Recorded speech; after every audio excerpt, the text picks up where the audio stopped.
Nandito lang ako. Ito ang inyong mensaherong gutom. Tagbagyo na naman at naalala ko ang buhay estudyante. Mga panahong kahit sobrang lakas ng bagyo, late pa rin magsuspend ng klase ang mga eskwela.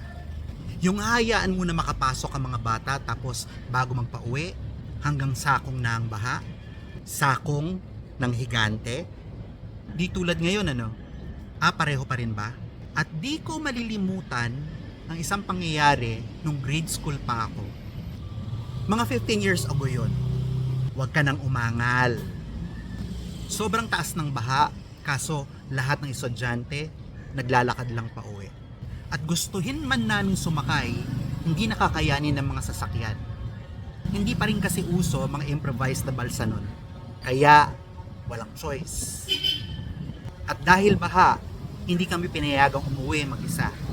Kailangang may sundo. At maya-maya pa dumating na ang nanay ko. Parang Aquaman na may dalang payong. Nagsimula kaming lumusong sa baha kahit umuulan pa. Kasi mas nakakatakot mas stranded sa eskwela na walang pagkain. At naghihintay ang mga kapatid kong maliliit pa. At ang tatay ko, stranded din sa opisina. At habang lumulusong kami sa baha, dumating kami sa parteng mas malalim.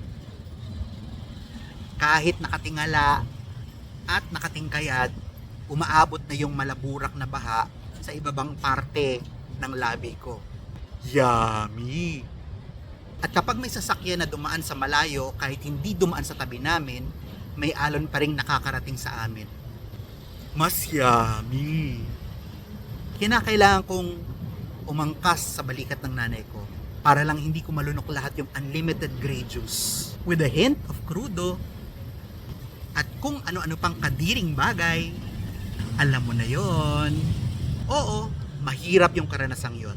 Traumatic kung madirihin ka tulad ko. Pero hindi ako natakot ng mga panahong yon kasi nandun ang nanay ko, may kapayapaan sa puso ko, bigat na siya sa akin, grabe ang tiniis niya, pero never kong naramdaman na gusto na niya akong bitawan. May mga bagay akong na-realize nung araw na yon. Una, hindi naman pala masama ang lasa ng tubig baha. Sobrang sama lang. Pero seryosong usapan. Napagtanto kong may handang magsakripisyo para sa akin. At malaki ang tiwala ko sa kanya. At ano ang mas malaking koneksyon nito sa buhay? May mga pagkakataong tila wala tayong kontrol. Parang ang tahimik nating paglalakbay biglang ginulo ng unos. Kailangan nating sumuong. May malalim na tubig sa mga alon.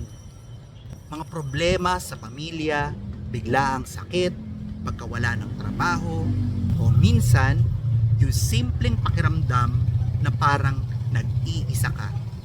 Sa ganitong mga sandali, natural lang na makaramdam ng takot. Pero dito rin nasusubok kung gaano nga ba natin kakilala at pinagtitiwalaan ang Diyos sa buhay natin. Ang tanong, kapag dumating ang unos at alon, kumakapit ba tayo sa pananampalataya o natatabunan tayo ng pangamba? May kapangyarihang higit sa anumang bagyo at ang kapayapaang galing sa tunay na pananampalataya. Di nakabase sa katahimikan ng paligid, kundi sa presensya ng Diyos sa ating puso.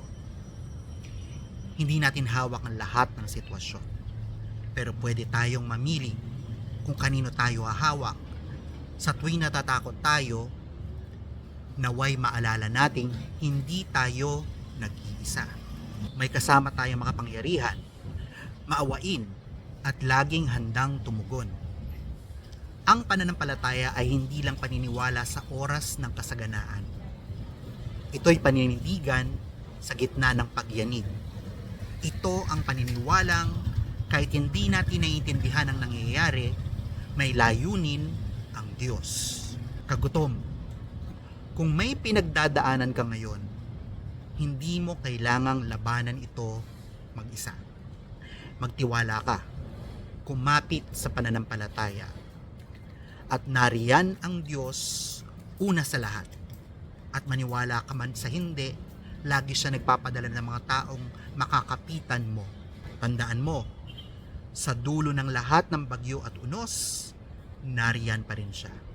Tahimik na nagsasabing, nandito lang ako. Magandang umaga at manatili kang gutom.